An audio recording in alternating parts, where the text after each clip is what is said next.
Hey guys, what is going on? Welcome back to my Robinhood portfolio. Today I'd like to talk a little bit more about Ford. As you guys know, I put out quite a few videos talking about Ford, discussing Ford as a good long-term buy and hold stock. As you guys know as well, I have a very large proportion of my portfolio dedicated to Ford, 2,279 shares representing an equity value of just over $25,800.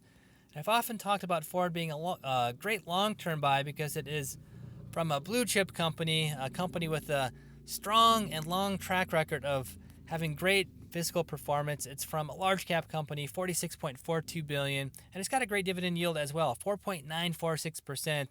And when you figure in the special dividend that it has been giving over the last few years or so, it really is a stock that has a 5+% dividend yield. And the PE ratio is one of the lowest as well in the S&P 500, meaning it's a fairly cheap stock that has a lot of upside potential.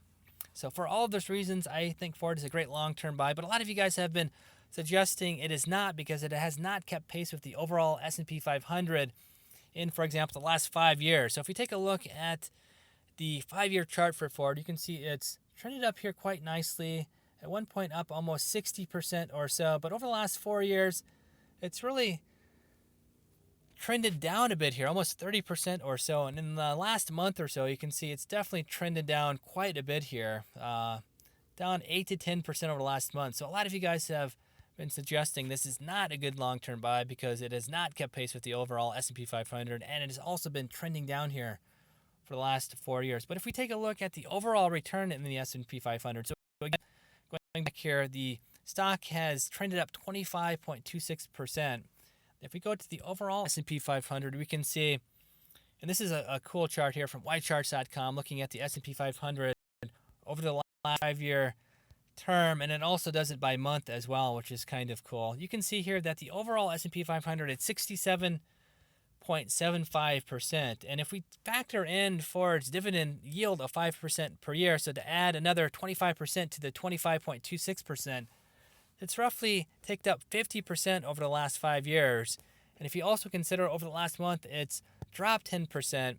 That's really pretty much in line with the overall S&P 500 here, 67.75%. But even last year, for the majority of the year, it was trending at 58, 51, 55, 45% over the last 5 years. And again, this is the S&P 500 tracked per month. So over much of 2016, the overall 5-year S&P 500 return was in the 45 to 60% range, which really matches what Ford has been doing over the last 5 years if you factor in the great dividend yield of 5%.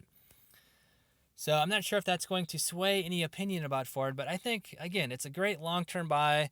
If you factor in its dividend yield, it's pretty close to the overall S&P 500 5-year return.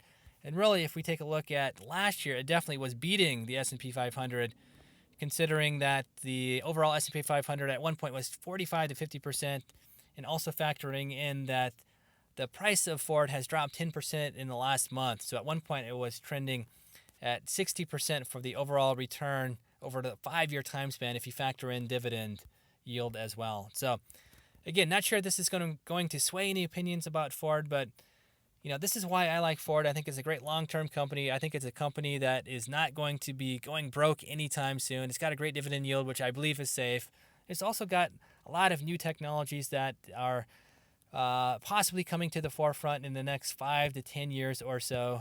3D printing as well as autonomous cars that few online sites have suggested that Ford is really in the lead with regards to that emerging technology. So again, as you guys know, I'm biased. I have a lot of Ford in my portfolio. I do think Ford's a great long-term buy, but weigh in. Tell me what you guys think about Ford, if this argument carries any weight, if I'm looking at this incorrectly, or what you guys think about Ford. I think it's a great long-term stock. I think it's very cheap right now. If it keeps dropping, I'm going to continue averaging down the stock. And yeah, again, I think it's got a great dividend yield, a great long-term buy, but let me know what you guys think about Ford and if you guys have any Ford in your portfolios. So kind of with that, I'll end the video, not to make it too long here. As always, if you enjoy my videos, feel free to like, share, and subscribe. I hope you guys have been learning as much as I have been learning doing this video series here. Again, if you guys have any good video ideas, suggestions, let me know. Always looking for new things to read up about. And yeah, until next video, we'll see you then.